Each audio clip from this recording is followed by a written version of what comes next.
afternoon. When we discussed the topic on COVID almost a month ago, we didn't realize that this is going to be the topic of the day on 16 January. As you all know, the Indian government and the Prime Minister has actually rolled out the vaccination program today, and therefore there can't be a more topical subject than this. And it is our great pleasure that I have three distinguished panelists joining us today to discuss this topic. We have Dr. Srinath Reddy, who is the President of Public Health Foundation of India. We have Professor Dr. Sanjeev Bagai. He's a Senior Consultant Pediatrician, Chairman of Nephron, and a Padma Shri awardee. And we have Dr. Gurigbal Singh Jaya, who is Chairman NASCAP, International IP Advisor and Consultant. He's in fact a specialist in teleconsultation practices. So without further ado, it's over to you, Dr. Jaya. Please start the conversation with the panelists. Thank you very much. Thank you, Raj Sharma-ji. Welcome Dr. Srinath Reddy and Dr. Sanjeev Bagai to this panel. Good evening. On COVID Good evening. And the management of the vaccine program. So it is indeed the most topical subject that one could have thought of on 16th of January when the national vaccine program has been launched. And it's interesting to see that Dr. Vinod Paul was amongst the first ones to get the vaccine, the Covaxin himself today. And he was therefore talking about it, that I'm proud to be the first, amongst the first to get the vaccine today.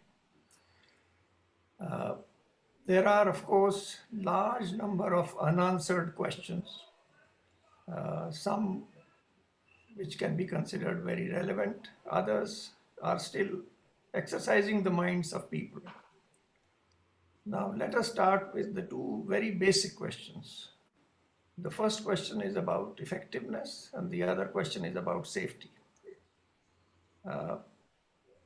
Now, given the fact that they have gone through trials, at least phase 1 and phase 2, so if by and large we can say they are safe.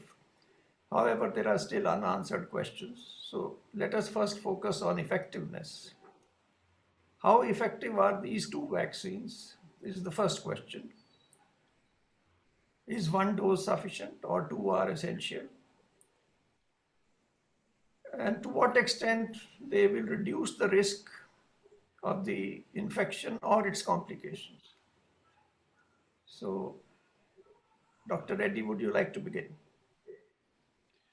Well, as far as efficacy is concerned, the Covishield vaccine has been cleared by the regulator, not so much on the basis of the Indian data, because the Indian component of the trial is still in progress, but on the basis of the international data from UK, South Africa, Brazil. It's an international trial.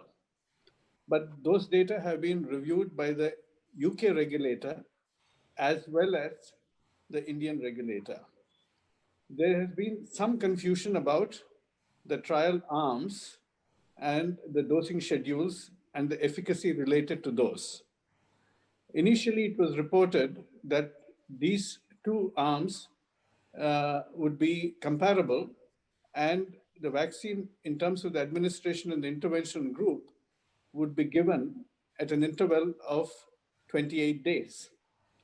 Then somewhere when the initial reports came out, it was stated that there was an aberrant arm, accidental, which was blamed on a contractor error, where half dose was given initially in a smaller section of the trial, and the second dose was a full dose, and the larger strand of the trial had 2 full doses. And it was observed and reported that the aberrant strand had 90% efficacy, whereas the planned for larger strand had 62% efficacy. since the preset trial endpoint was 50% and above, both the groups actually made the grade. When it went up to the regulator, after the vaccine was cleared by the British regulator, at the press conference, the chair of the scientific committee, which actually reviewed the data, Professor Sir Pir Mohammed, said actually the dosage difference didn't really make much of a dent in terms of the efficacy. That was not correct. What actually was observed that people who were given the 2 doses 3 months apart, in that group where the spacing between the 2 doses was 3 months, that had an 80% efficacy, and nowhere was 90% efficacy noted. So there is some amount of confusion, but we can draw comfort from the fact that each one of these subgroups or arms has shown above 50% efficacy. So efficacy is without doubt in Covishield. As far as Covaxin is concerned, the trial is still in progress in India. It is likely to be completed and the data will likely to be available by March. And it's unlikely that we can conclude on the basis of the clinical trial evidence that it is efficacious. But comfort has been drawn from the fact that the phase 1 and 2 trials have shown good immunogenicity, good neutralizing effect, including against the active virus in vitro, and therefore the deduction is as a bridging evidence that a good immunogenicity is likely to translate into good clinical efficacy. But in terms of the completed clinical trial, we do not have it. Safety, yes, both of them have been assessed right from animal trials and even in phase 1, 2. And even if the phase 3 trial is incomplete, since no major adverse events have been reported and the trial has not been interrupted for that purpose, even in terms of Bharat Biotech vaccine, that is the Covaxin, we can generally surmise that safety is reasonably well assured. However, we'll have to wait for the efficacy evidence to come out in this particular case. But at the moment, it's presumed that the evidence on immunogenicity would translate also into clinical efficacy. Thank you very much for this comprehensive and technical reply. Dr. Bagai, while answering this question further from a layman's perspective who doesn't understand some of this technical jargon, the layperson is equally interested in knowing that we have reached a stage where the number of cases in Delhi has come down drastically. Are we reaching a stage closer to herd immunity? And if we are, and if we have a vaccine which in one dose is only 50% efficacious, then do we really need the vaccine? So which means, is there a risk if I don't get the vaccine? And if I have had the infection, I'm having some lingering effects of that infection. Will this vaccine worsen them or help me with them? Good evening. Good evening. So the entire concept of herd immunity, or what we call as community acquired immunity, is a particular percentage as a threshold, which is the minimum required so that person to person transmission in the community stops. There are different figures which have been generated, and the generation of figures is generally by a figure known as R naught. R naught is purely simply described as a reproductive number, or what we call as an infectivity number. That means how many people will one person infect. Initially, when the pandemic started, the R naught was about 2, 2.1, 2.2. That means one person can infect up to 2 to 2.2 other people who the index person comes in contact with. Now, with the decreasing numbers, the R naught is about 1.3 to 1.4. Gauging by the present numbers, we are looking at anywhere between 40 to 45 to 50% of the population needs to be immunized to reach a minimum level of herd immunity. Now, the entire concept of building herd immunity can be done on two ways. Vertical one is allow the entire community to get natural infection as and when they get it and whatever severity they make. And the vertical two is to immunize. In vertical 1, there are lots and lots of papers and debates and lot of articles published on this. If you allow a person to get natural infection or allow a community to get natural infection to reach a percentage of herd immunity, it will be at a tremendous and a catastrophic loss of human lives. Now, there may be an argument that people are generally asymptomatic. Almost 80-85% of the infections are asymptomatic, or they are mild, or they are pre-symptomatic. That means you may not even have a mild cold and cough. You need not even have a manifestation of body ache or fever. But even the asymptomatic carriers, as what we call them, can carry an equal amount of viral load in their respiratory tract. So what does this actually translate to from a clinical point of view in layman language? Even if you are asymptomatic carrier, you carry an equal amount of viral load in your nasal passage or your throat and then into your lungs. And the effects, even if you don't see it now, the effects are on the lungs, long term on your heart, on your kidneys and other body organs. We also know that if you allow the infection to percolate into the community through waiting for the natural infection to spread, apart from the loss of lives, no healthcare system in any part of the world can cater to that kind of load, which can often come up. And we have seen this in country after country. I'm not going into whether it's wave 1, 2, 3, or 4, but US is bulging out of its seams. They don't have beds in the hospitals and ICUs. They are now, in fact, prioritizing and seeing which people we can save and which we need not be able to save. UK is suffering the same way, and other countries likewise. The other vertical is allow the vaccine program to roll out, which it has. This is a correct, normally accepted, scientifically, methodologically accurate way to reach a level of herd immunity. The vaccine program has started. It is not going to be a click overnight for the herd immunity to kick in. It will take a better part of 6 months, maybe even up to 9 months or 12 months for that figure to reach. But what happens is, as soon as you start the vaccine program, it's one brick after another. You stop over a period of time the chain of human to human transmission. Now, once you begin a vaccine program, there are two vaccines given, what we call as a primary dose and the first booster. When you give the primary dose, around day 12 to day 14, you start seeing a difference in the immunity of the individual. And about 2 to 4 weeks after the second shot, that's the first booster, you start seeing a clinical response as far as the protection level is concerned. So when a vaccine is given to reach herd immunity, I want everyone to understand in a very simple language, you have basically 4 layers of immunity. So a lot of people have started using immunity as a loose terminology. Immunity has what we call as an antibody arm. It has a T cell arm, and the T cell then gives you long-term memory cells for the long-term immunity to kick in. And you have an arm which we call as an innate immunity. Human beings are born with certain amount of immunity. And lastly, most importantly, is adaptive immunity. That means how your body reacts to environmental pollution, dietary, nutrition, normal wear and tear of the body as age goes on.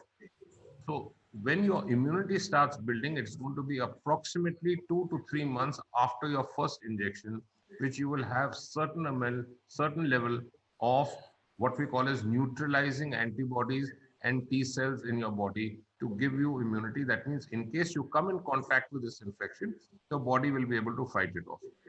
So your herd immunity, the correct way forward is the vaccine program. It will take a better part of 6 months to 12 months to reach this. It's a long process. I've said this from day one, right from March of last year onwards. This is not a 100-meter sprint. It's a long marathon. We have to be patient. And during the course, it's extremely important. During the course of trying to reach this figure as a threshold of herd immunity, masks are important. The reason why masks are important is the community at large has still not reached that figure of herd immunity. So no one is protected till everyone is protected. So we have to be patient. We just have to allow the vaccine program to roll out. Hopefully by second half of this year, we would be in a safer position. Dr. Jaya, I completely agree with Dr. Bagai, but may I add a little more to this, Yeah, if you permit? please. Well, actually, we must recognize that herd immunity is really herd protection. It is a protection conferred by the herd as long as you are within that herd. If there are enough number of people who are already immune, either because of natural infection or because of vaccine, let us say the 60% threshold has been crossed. The remaining 40% are protected because this virus is not circulating, it's being blocked by the other 60%. But the 40% who have not been infected or been vaccinated are not immune per se. If they step out of that herd, if they travel, for example, from Ranchi to Raipur, from Delhi to Ranchi or Raipur, or if they travel abroad to a country where the actual infectivity rate has only been 20 or 30%, there is no protective cordon to protect these people. So we must recognize that it is absolutely essential at the personal level to get immunity rather than just depend upon herd immunity, because you're never sure you're going to be always in the herd. Yeah, I think that's a very, very important point that first, we don't yet know whether the threshold is 60% or 70% or 80%.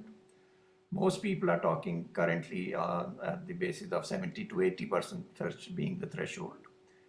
And the second point, as Dr. Reddy has so rightly emphasized, that you have to be well intermingled with those who are protected, whether because of a natural infection or because of the vaccine. And if you are segregated from them, then if you in that group, if someone gets infected, then everyone else is effectively unprotected because they are all mingling amongst themselves, the unprotected ones.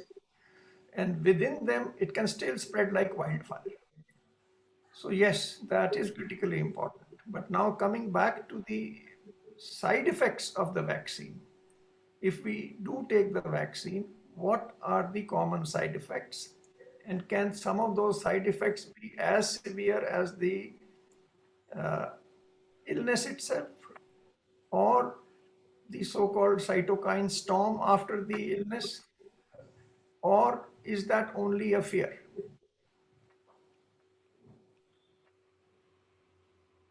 Yeah, Well, yeah, go ahead, Dr. Reddy. no, go ahead, Dr. Bagai. Oh, please go ahead. Okay. पहले आप.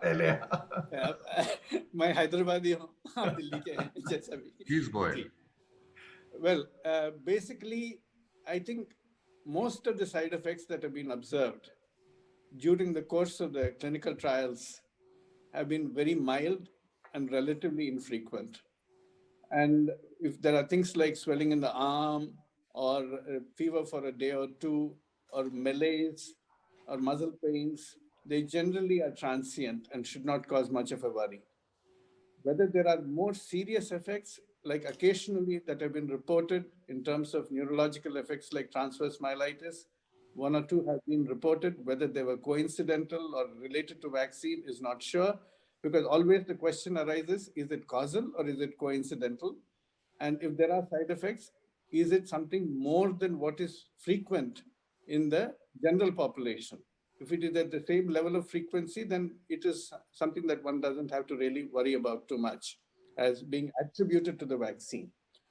However, these are likely to differ from vaccine to vaccine. There are multiple platforms being used, the mRNA platform, the inactivated virus platform, as well as the viral vector platform. So some of these side effects are likely to differ from vaccine to vaccine.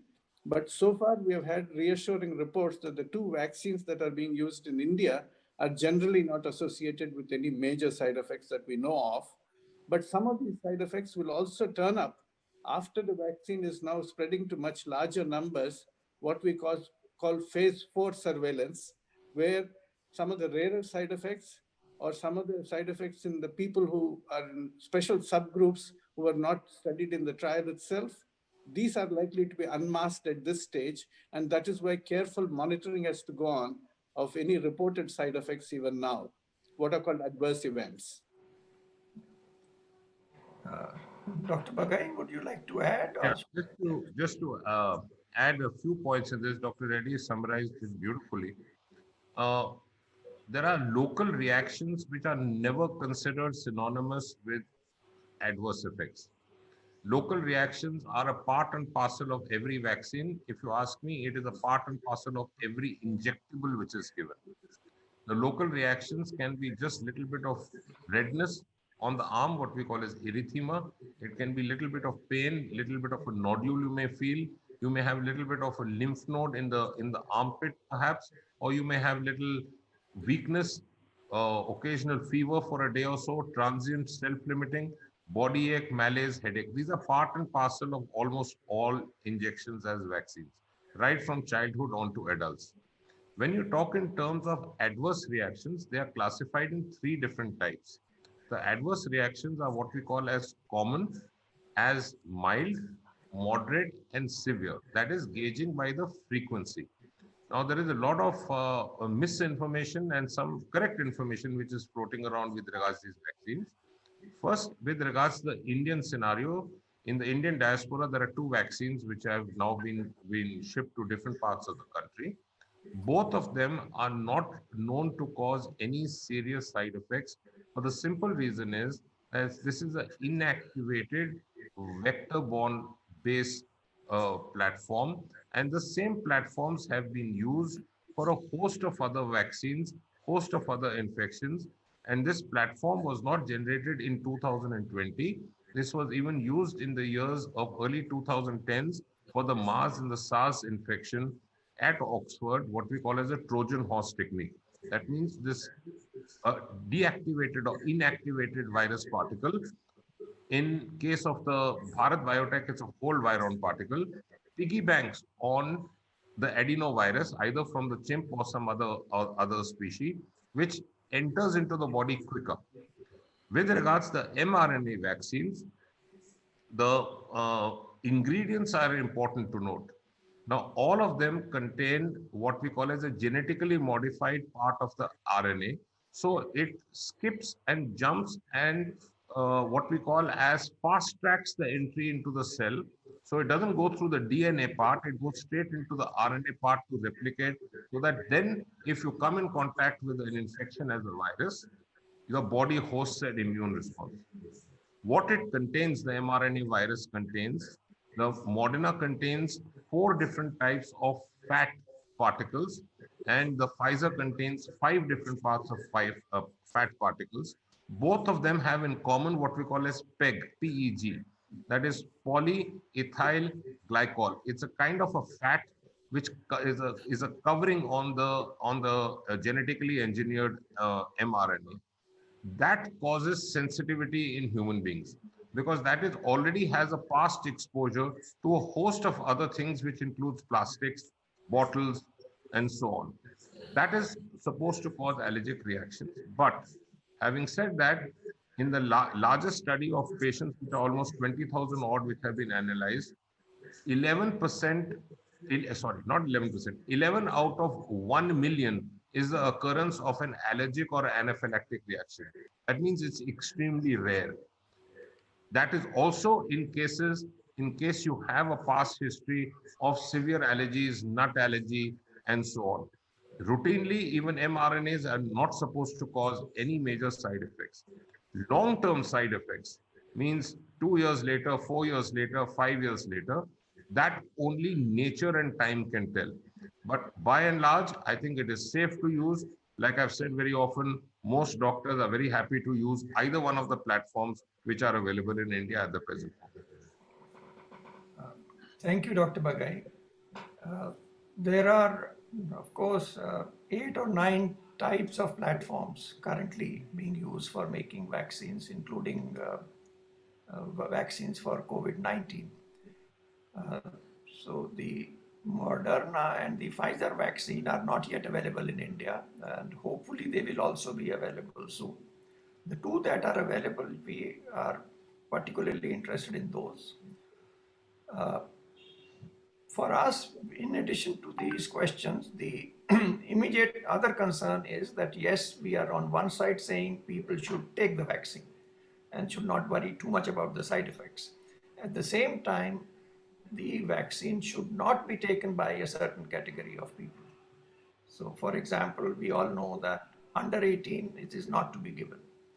But is it equally true that old people who have a very weak immune system will therefore not respond well to a vaccine? Should they take the vaccine or not? Or are there other categories of people, such as pregnant women, or certain illnesses in which the vaccine should not be given or should be given with caution? Dr. Reddy.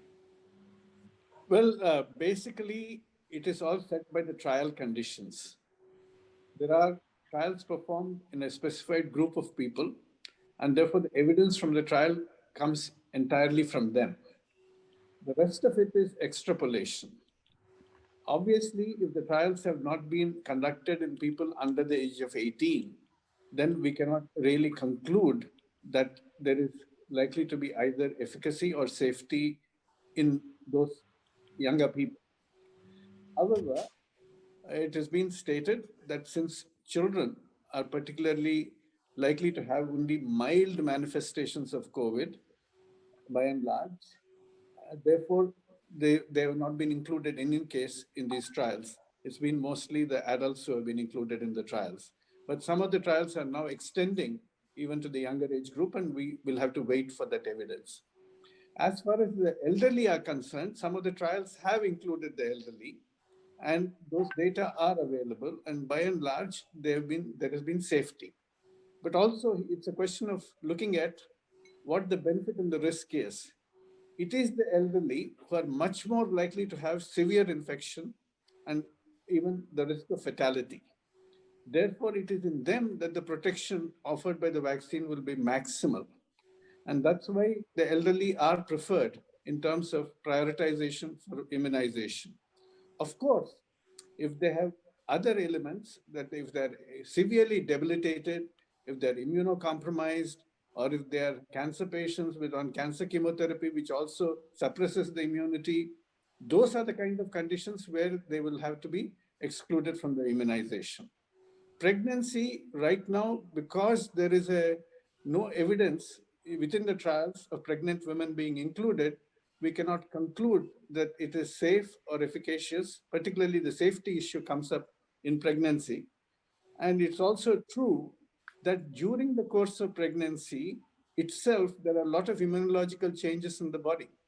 Usually the immune system actually gets downregulated in pregnancy because the child, to some extent, is a foreign body because the father's genes are also there in that. And therefore, the immune system gets slightly modified during pregnancy, and you don't want to impose an additional burden of a vaccine during that period. However, it's been argued by a number of people that pregnant women are also at high risk, and therefore they should be included in the trials. And it's possible that future trials may actually include them. But as of now, based on the evidence available, it has been recommended even by the Indian authorities that pregnant women should not be administered the vaccine. But what happens to a person who is immunocompromised because of treatment or because of steroids or because of some other autoimmune disorder for which he is taking medications which are doing it? Should such a person take the vaccine?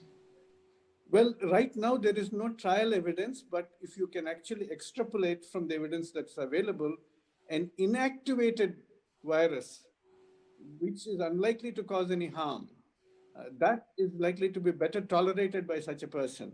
Therefore, Covaxin is likely to be safer than some of the other vaccines. Certainly, you cannot use a live attenuated virus in them because that can cause a fair amount of danger.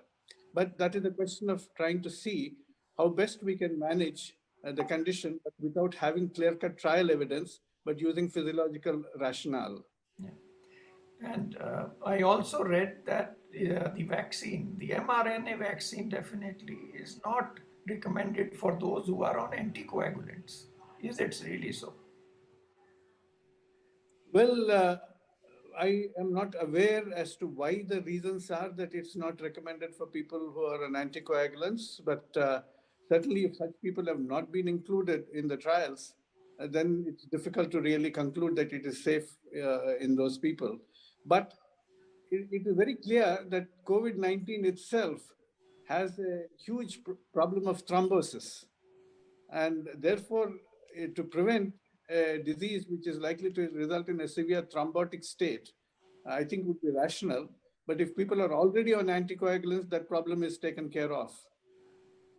I know. I find that a bit unusual to see that amongst the recommendations. Okay. Now, a very pertinent question, which has also been raised by one of the participants, is that we now are talking of so many mutants. Of course, mutations happen all the time, but some mutations are more significant than the others. So, the vaccines that have been agreed so far for use, whether as emergency use or regular use, how safe are they when it comes to the mutants? Will they work against them, or we don't know? That's for me? Yeah. Okay. You're giving me all the nice ones, the tough ones. But it's good. So just to lay down certain initial parameters so that non-medical people can understand, the virus has 4 different types of proteins, which was recognized as spike protein S, M, N, and E, the envelope. Recently, now they have found that there are 17 proteins in the virus and multiple amount of epitomes. Epitomes are the latching on sites. So it's a key and lock kind of formation. Now, when you are talking in terms of mutation, it means a particular set of amino acids are interchanged with some other amino acids by additions and deletions. So the initial mutation which was seen in around September, October, November last year was D614G. That means your tyrosine and aspartic acid, the 2 amino acids, were interchanged. What happens when these amino acids interchange is they work in a particular sequence. So your entire genetic codon in a human body, likewise in a viral cell or in a protein, is in a code. It runs in groups of 2 to make it 4, ATGC. There are different types of amino acids. Each amino acid carries a particular charge on the surface, an electrical charge on the surface. If the electrical charge on the surface of the amino acid changes, the adaptability for it to become susceptible to the host, that's the human being, on its receptors increases or decreases. So the D614G didn't create much havoc. What was seen in the mutation of the UK strain, which was B117, was N501Y, and there are 4 other deletions in it also. But what made it more peculiar was that 4 deletions happened simultaneously. When these deletions happen simultaneously, so one was it happens in isolation, one deletion happens in isolation. If it happens simultaneously, the shape, that means the axis of your spike protein changes. So your spike proteins has 2 parts, S1 and S2. S1 is the naughty part. It has 4 different groups, S1A, B, C, D. S1B is what we call as the receptor binding domain. So S1B of the virus binds onto the receptor of the cell. And the receptor of the cell is what we now famously call as the ACE2 receptor, and there are other receptors too. When your ACE receptors are latched on to your receptor binding domain, then it becomes easy for the virus to enter into the human being. Once the virus enters into the human being, your ACE receptor's role is over, and it is taken over by what we call as TMP RSS type 2 receptor, which pushes the virus into your endosome, makes it replicate, endosome then releases more amount of copies of the virus, therefore the virus spreads. So the UK mutation had 4 different types simultaneously. Then there was a mutation which everyone heard in the Danish part, in Dutch country, where it was spreading through minks. particular type of animal. Then there was a South African mutation. Then there was what we call as cluster 5 mutation in the Norwegian countries. And now recently, 2 days back, there is a Japanese mutation too. The mutations are a part and parcel of an evolution of a virus. Viruses are of two types, RNA and DNA. By and large, RNA viruses mutate little quicker than DNA viruses. But in this group of the corona group of viruses, generally the coronaviruses don't mutate as much as others. These people are mutating for the simple reason is that the amino acids get changed, deleted, and the electrical charge on the surface changes. Luckily for us, these changes are in a linear form. That means a very small part of the protein. Whereas the vaccines, what we have, attack most parts of the viral protein. To say the thieves are in a very small group of area, easy to identify and tackle. The vaccines will work on these mutations. I will not be surprised that that the mutations continue to occur months later and even years later. So far in the corona group of viruses, more than 12,700 mutations have been documented to occur. Mutations are not a cause of worry, provided we continue to do gene sequencing as surveillance apart from the routine surveillance. Vaccines will work. The general public should not have any worry or fear that this will not work against the mutant strains. Thank you for this very elaborate and detailed explanation.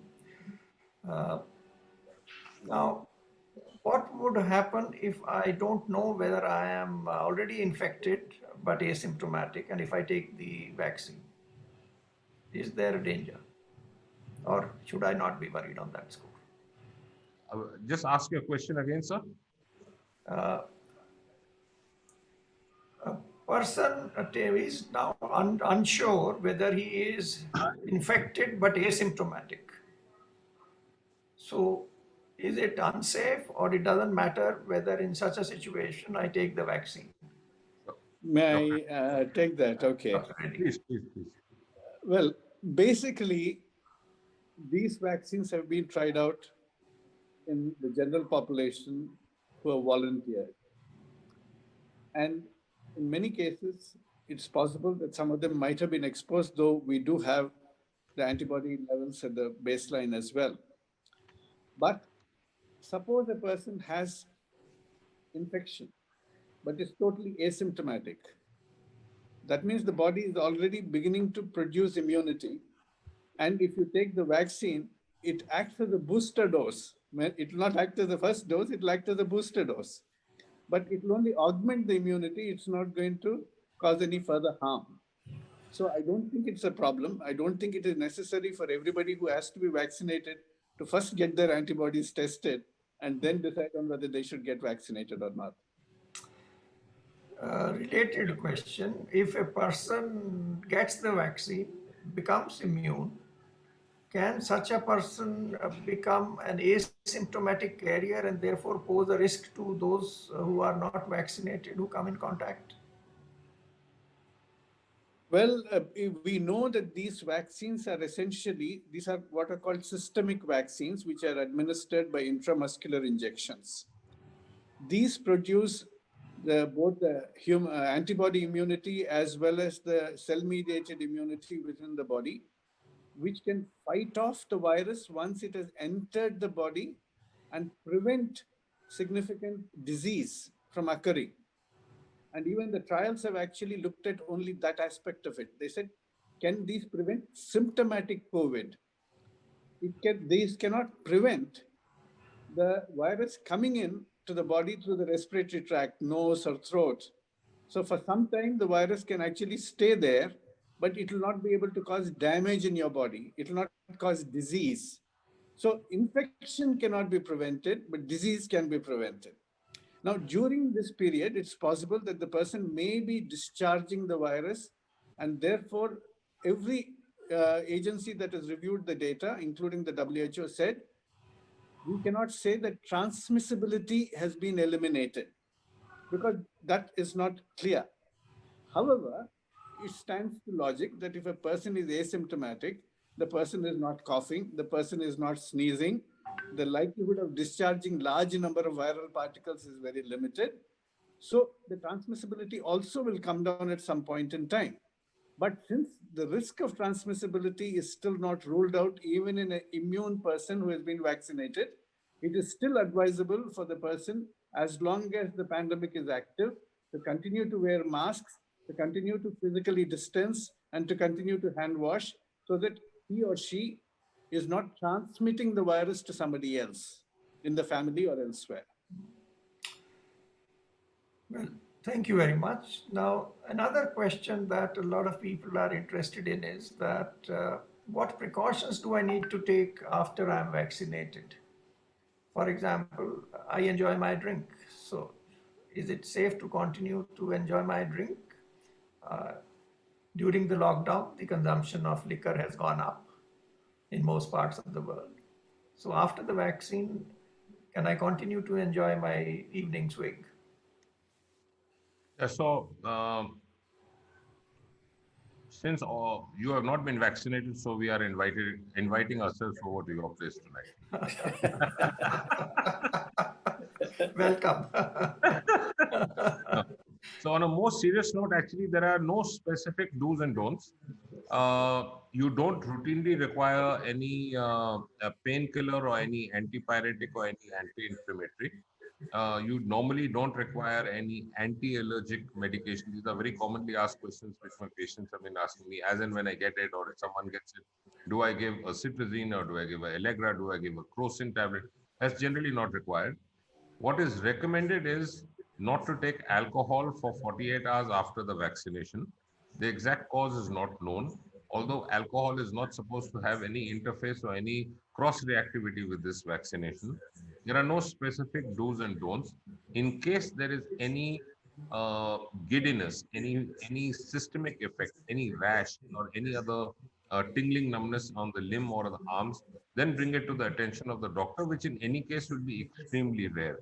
But I don't think there are any specific precautions to be taken or any other do's and don'ts with regards diet or intake or medication related to both the Serum Institute vaccine and the Bharat Biotech vaccine.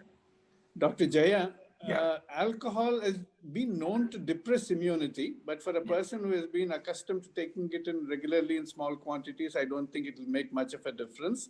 But certainly for initially few days, it's better to avoid it.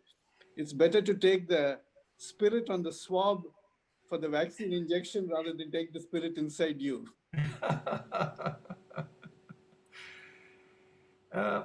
Now, a related question. Okay, I've had the vaccine.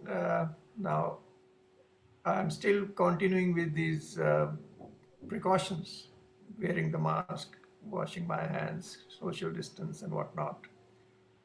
But if the immunity doesn't last long, then by the time enough people have not yet been vaccinated, will I be again exposed to the risk? Is there a difference between these two vaccines on this count? Yeah. Dr. Reddy, can I go first on this? Yeah, please. Yeah, okay. So your question basically is asking for what is the durability of the vaccine? That means how long is the immunity going to last after the vaccine? Yeah. Now, I'm presuming that we are discussing this after the immunity discussion after the booster dose is given. That means after the two vaccines are given. Yeah. Now, the immunity which is built up again is on two arms. You have antibodies and you have T cells. Let's go a little deeper on the first vertical of antibodies. Antibodies itself are of various types. Your first response of the antibody is what we call as IgM. Your second response is IgG. You also have an antibody which is called as IgA. They come at different time intervals after the booster. The second point in the antibodies is there are two types of antibodies. One is neutralizing antibodies and second is binding antibodies. We are more interested in neutralizing antibodies. So binding is just hold on to the virus and don't let it go. But neutralizing is to neutralize it. That means make it non-functional. Very, very few centers in the world really are doing those kind of studies of neutralizing antibodies.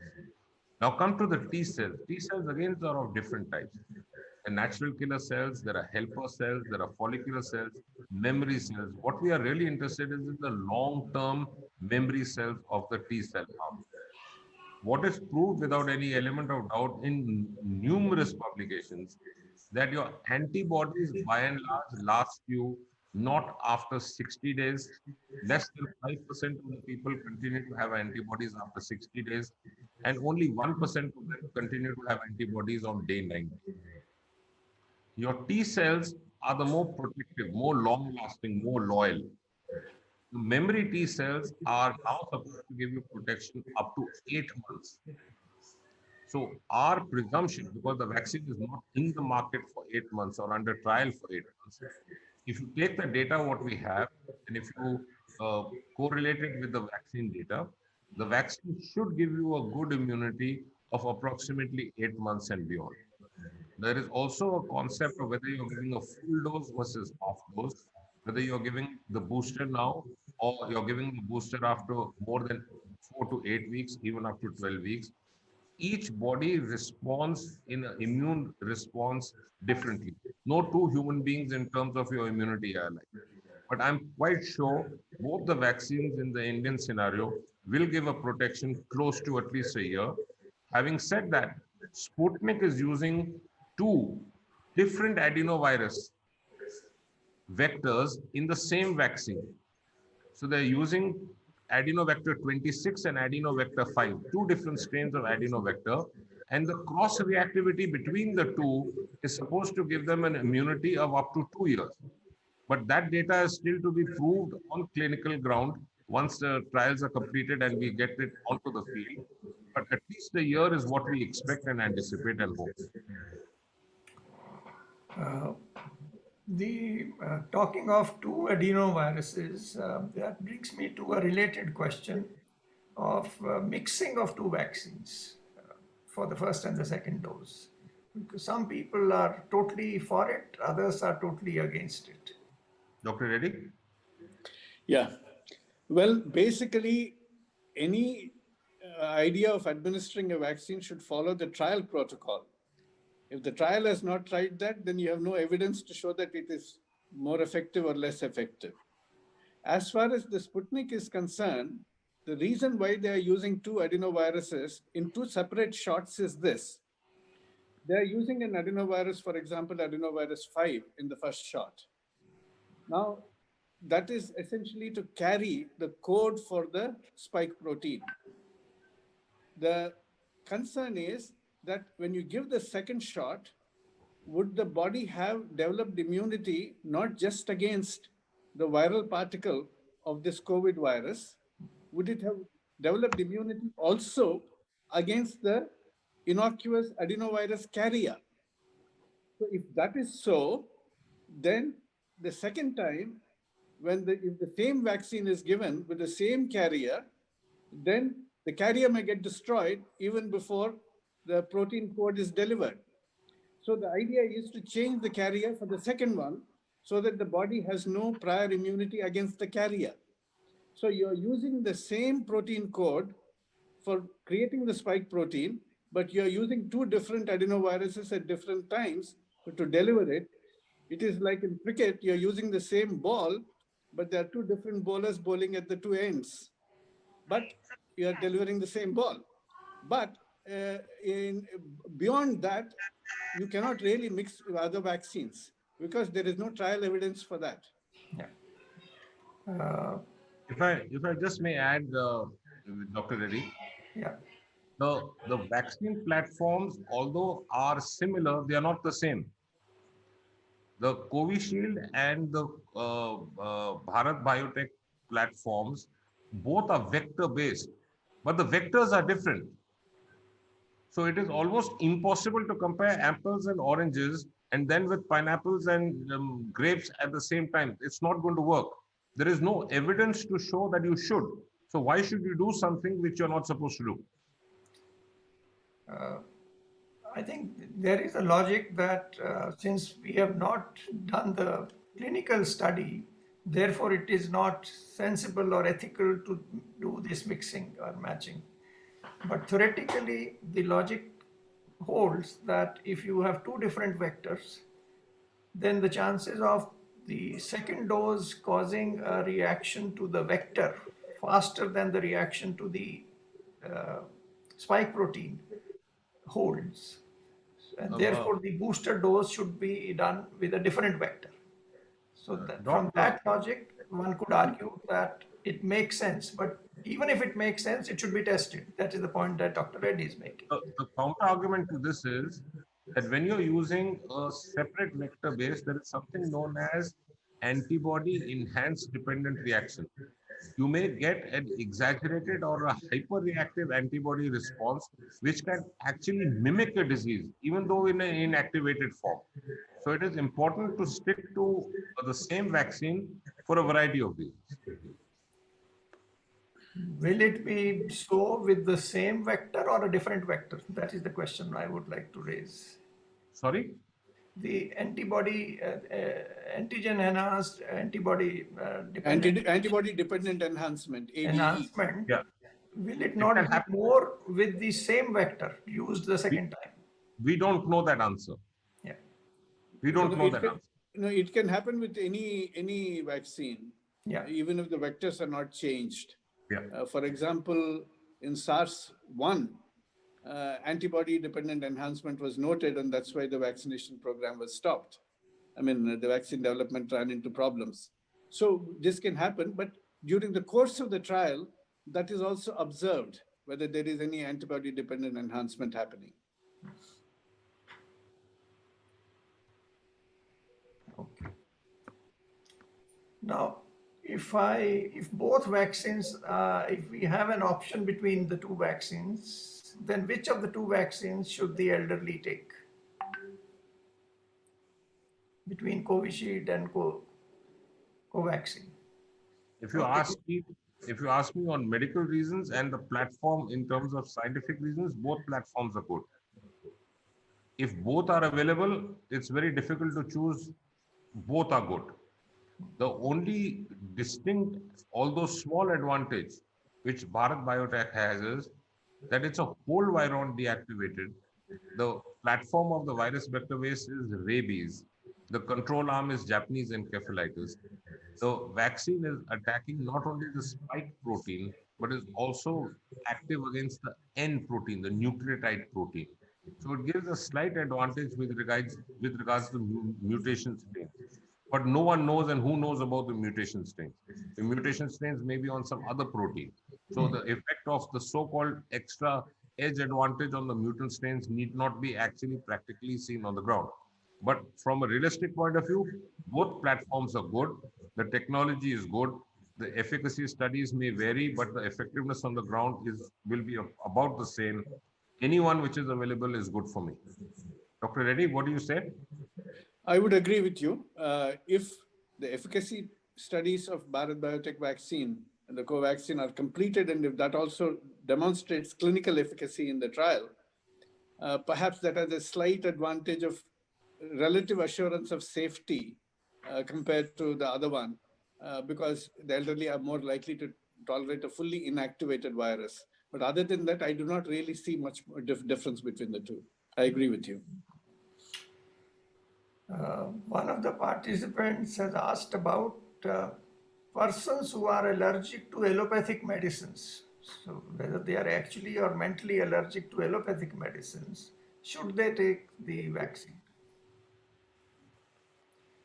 I mean, someone has asthma or atopic dermatitis or is otherwise allergic to some vaccine or the other, probably has reason to be cautious. But what about people who somehow consider themselves to be gently of an allergic disposition? Dr. Reddy? Well, basically, the question of allergic reactions and anaphylactoid reactions came up with the Pfizer and Moderna vaccines, which have been using the mRNA platforms, but with lipid coating.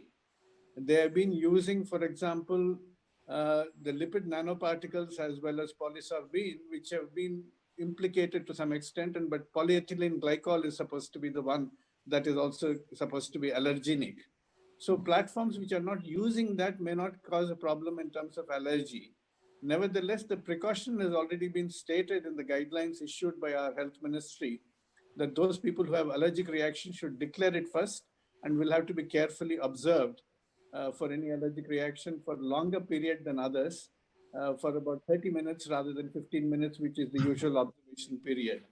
So I believe unless there is a history of severe anaphylactoid reactions, people need not really worry about this, but certainly they should disclose their concerns while getting the shot so that they will be carefully observed. And anyway, the medicines will be available to deal with any allergic reaction should it happen. So another specific question that has been asked is that if someone has had autoimmune response to a previous viral infection, such as the Guillain-Barré syndrome, such a patient should he or she take the vaccine? Doc, absolutely yes. There is no reason to say that the vaccine should not be used. Uh, whenever we as a scientific community observe these kind of events, it's very important to distinguish between an episodic event, anecdotal event, or it's a cause and effect. And the cause and effect has to be above the normal frequency of a general population. Now, if you see a particular percentage which is higher and you're seeing a cause and effect which can be documented scientifically, yes, then you label it as an adverse reaction. But by and large, even GBS, what we call as Guillain-Barré syndrome, is a very, very rare event. It's not only necessarily related to vaccines, it's more commonly post-routine viral infections or through an autoimmune cause. So I will not be too worried. There are some documented articles on this with regards to influenza virus. But the present strains, what we are using of the influenza virus, there is no risk even of that at the present moment. But even if you had certain autoimmune diseases or if you have any other medical disorder, it's always good to disclose the information first, but it does not necessarily translate into a contraindication not to take the vaccine. Now, we are told that if all goes well, the virus is still not going to disappear, but is likely to become part of the normal sets of viruses which cause infections. So it will be more like the flu virus. And therefore, the question arises, if I have to take this shot, do I take it along with the flu shot, or should there be a reasonable gap between this shot and the flu shot or a pneumococcal vaccine shot? Dr. Reddy? Well, I would say that yes, the virus is likely to stay on with us. It might grow milder because quite often it happens. There have been several other coronaviruses which started off with greater virulence, but then they settled down and became milder over a period of time. And viruses do mutate not only into more virulent forms, but quite often even into less virulent forms. So it's quite possible that this may happen. Many of the common cold coronaviruses probably started their life as virulent viruses. But since this is a new virus and it's still causing a little more virulence in terms of severity of infection than the usual flu virus or the common cold virus, I would suggest that the two shots be taken separately so that the effects of the vaccine can be distinguished, because if there are side effects, one would not know which to ascribe it to. At least for the time being, I believe we should actually separate them out.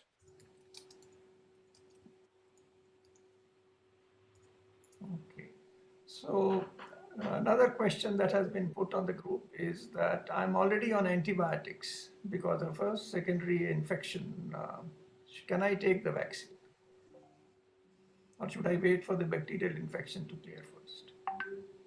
Uh, the vaccine can be taken if you are taking any oral antibiotic. In fact, even an injectable antibiotic intramuscularly, you are safe to take the vaccine. It's only to ensure that you can document the progress post-vaccination. We normally say that the person should not have any high-grade fever, any breathlessness, or any other symptoms which will mimic the symptoms, if at all, of any rare side effects.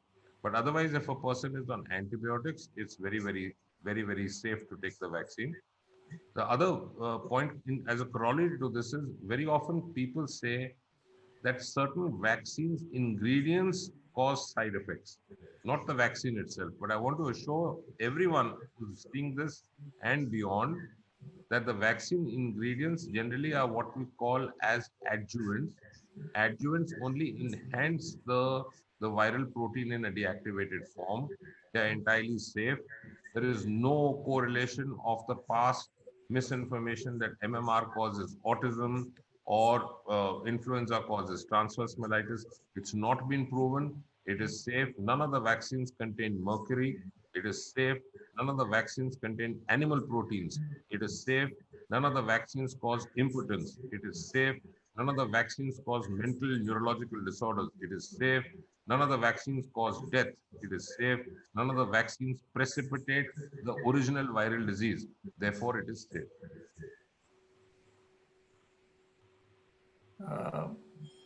Now, one other question was about a breastfeeding mother. Is there any contraindication for vaccination of a breastfeeding mother?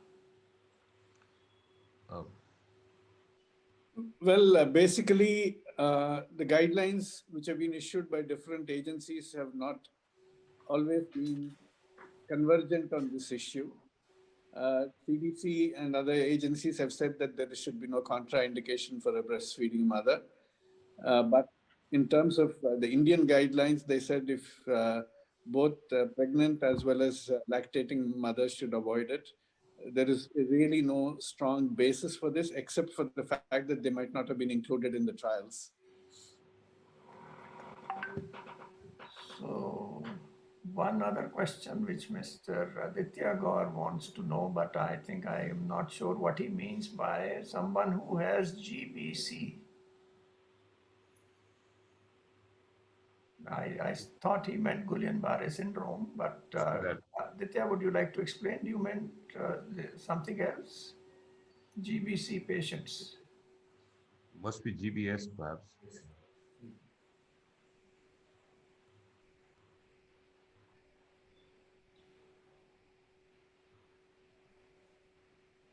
Okay. No, let the audience clarify what is GBC, because it's not clear to me. Can Srinath or Sanjeev comprehend what GBC could be an abbreviation for? Because earlier he talked of Guillain-Barré, so I could understand that, but Obviously. Is that the last question? so far I don't seem to have any other question. I think Dr. Reddy, what GBC means, it's a good boy club. So that at least this discussion ends. Okay, one question that is being often asked is about can these RNA vaccines somehow affect the DNA of the person in the short run, medium term, or long run? Can I answer that? No. Yeah, please go ahead, and then I'll Yeah. also add if it's required. No, it cannot do, for the simple reason is that your DNA manufactures RNA in a very simplified, very basic, a very oversimplified form. Your RNA can never make DNA. Otherwise, everyone's DNA will be changing every day. Your DNA, through your DNA, you make your RNA. Your RNA goes through various phases to replicate. There is an enzyme which is called as reverse transcriptase that is absent in human beings. Therefore, your RNA cannot become DNA. End of story. These are all things which have been floated through WhatsApp University, giving wrong signals. There is no pun intended on the platform of signal coming up now, but no indication at all of this kind of information. Yeah, Dr. Reddy? absolutely. I fully agree. It is the DNA which makes the RNA, and the RNA doesn't get back. The DNA is in the nucleus of the cell, and the RNA doesn't get back into that nucleus to affect the DNA. In fact, the mRNA also is relatively transient. It's very susceptible to destruction. And that's why you coat it with lipid particles so that it can go and deliver the mRNA code for making the spike protein. So the idea of the mRNA traveling back to the nucleus and creating a damage to the DNA is absolutely incorrect scientifically. And I think it's a myth that has been propagated by anti-vaxxers. Yeah. So I think I have more or less run out of the gamut of questions that can be commonly asked. If there is any more question from the audience, let us know. Otherwise, I think the two panelists, Dr. Reddy and Dr. Bagai, have answered the questions in as simple a language as possible, given the very complex nature of this subject. And I'm done as far as my role of shooting the questions was concerned, and I'm most delighted to be part of this panel. Thank you. Thank you. You still haven't revealed whether you've accepted Dr. Bagai's suggestion. Yes, subject to Of my evening getting entertainment. vaccinated. Dr. Reddy is reiterating that we belong to the GBC and we must be invited. Okay, so it will be done fairly soon. That will be one way of having you over. We would love to, and we'll have you over, sir. Thank you. Thank you for inviting us. Thank you. Thank you very much. Thanks a lot. All right. Over to Raj Sharma. So, yeah, thank you very much. I must confess that since morning, I have been wearing the mask, but I did have to take it off when I was introducing you. But then listening to all of you saying that for the next 6 to 8 months at least, make sure that you continue to wear the mask. I have been, of course, wearing it off screen, but I think not to be rude, I will take it off just for the wrap up. Raji and Dr. Jaya, if I may just add one small thing, because all of us are in that bracket of 50 years plus. There is something which we call as immunoaging. That's a very important concept to understand why a person with age diminishes in immunity. And there are a lot of medical, scientific, detailed, published statistical facts in various kinds of studies. So if you're beyond the age of 50, it is better to be careful, not only because of comorbidity, but because of immunoaging. But after 60, 65, definitely do not take your mask out. I tell all my patients, all my shows, carry your mask in your coat pocket, carry one set of mask in your car, carry a second set of mask in your bedroom. Just keep it as you keep a glass of water everywhere. Don't go without it. And during these months, the air pollution in Delhi also doesn't leave you with much of an option. It will help you from that point of view anyway. Yeah. And it has helped also against flu, and it is also helping against tuberculosis transmission.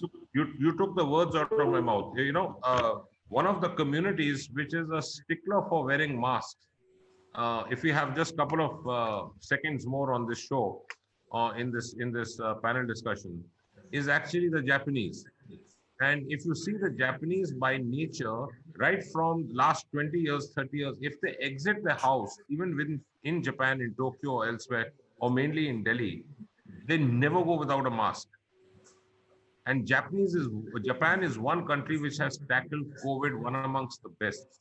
It's primarily because of the nature of wearing a mask.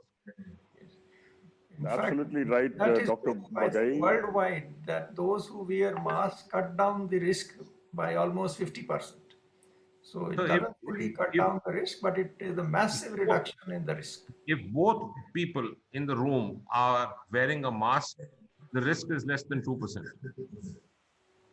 Yeah. And Great. social distancing, if you add to that, and if you sit in the open, Very nothing could be better. So we will come with a mask and we'll sit outside only, sir, with you. We'll sit on the roof. To terrace garden. ਤੁਹਾਨੂੰ ਛੱਡਣਾ ਨਹੀਂ ਅਸੀਂ. My stocks are intact, which I came along with me from Geneva. So, but talking of vaccines, I think it is also opportune to emphasize the fact that those who are above 65 in particular should definitely take the annual flu shot and at a much lesser frequency, the pneumococcal vaccine. because these two Absolutely. are just as important.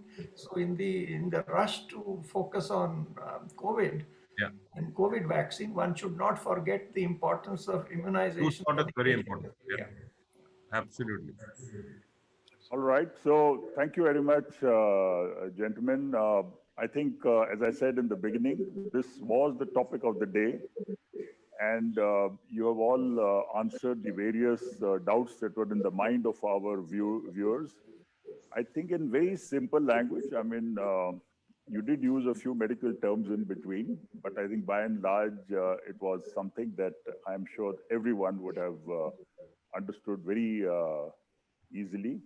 I have next to me my young colleague, Mr. Mohan Aluwalia, who will give a vote of thanks. Thank you very much, Dr. Reddy, Dr. Jaya, and of course, Dr. Bagai. It has been a very good learning experience, and the explanation on vaccines was very welcome. Thank you, sir. Yeah, here is a nice memento for each one of you. It will be delivered at your residence shortly. God bless Thank you. Thank you you. very much, sir. Thanks a lot. Thank you for having us.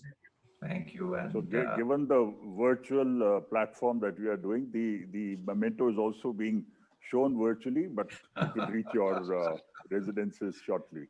Thank you, sir. Thank you. So thank you very much, and Thank you. stay tuned in if you are interested in the next Sure, sir. session, which will start in another 3 minutes. And for the benefit of the viewers, let me say that the next session is on the new U.S. administration and its impact on Indo-US Thank you, relations. Doc. Thanks, Dr. Reddy. Bye. thank you. Bye.